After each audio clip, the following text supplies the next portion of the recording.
Hello everyone, today we are going to start Economics Chapter 2, People as Resource.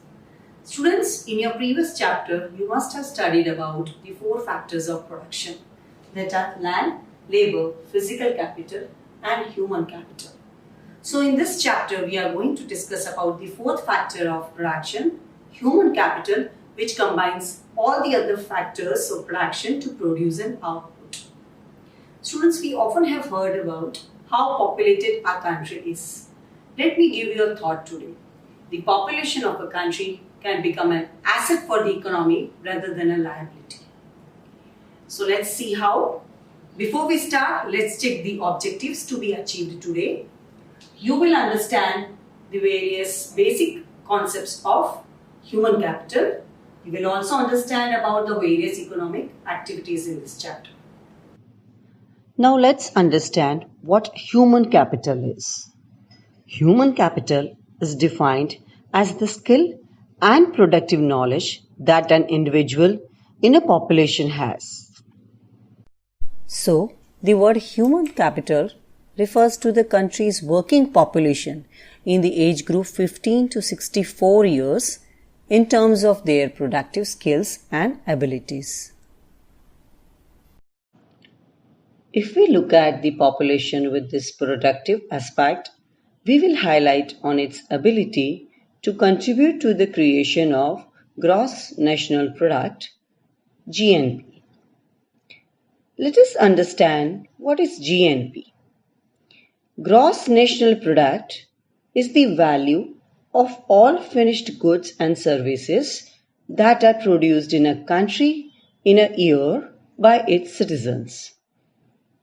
And the country with the higher GNP is known to have a healthy economy. So you see, like other resources such as capital resource, natural resource, even population is also a resource which is known as human resource. Now when we look at the country with a large population, we always see the negative aspect and overlook the positive ones. We only consider the problems of providing with the food, education and health facilities. But for the development of the existing human resource, some measures must be taken to make the population more educated, healthy, and this is called the human capital formation. This adds to the productive power of a country. Investment done in human capital by providing education, training and medical care will yield a return just like an investment in the physical capital. Let's take an example of Indian Green Revolution. Through the Green Revolution, a greater contribution of knowledge was applied in the form of improved production technologies. This has rapidly increased the productivity of insufficient land resources. For many industries like IT industry, skilled manpower or human capital is more valuable than machines and equipments. India's IT industry is a good example of how a largely human resource based industry can make a significant contribution to the country's GDP.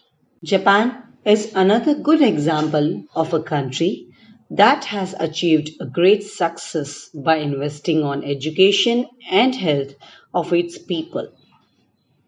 The efficiency of technological skills of Japanese are evident by the fact that Japan exports more than it imports despite being poor in natural resources. Any child with an investment in education, medical care and training can become a useful human resource. The responsibility to make a child a useful resource rests with the parents. Educated parents are more inclined to spend on their child's education, health and hygiene and training. The child who grows up to be a good human resource similarly takes care of his children. This forms a virtuous cycle. On the other hand, uneducated parents are less inclined to spend on their child's education and health. The child who grows up with such disadvantages tends to keep his children in similar deprived conditions, creating a vicious cycle to produce poor human resource. Students, you are in school, which shows that your parents are willing to invest in your education.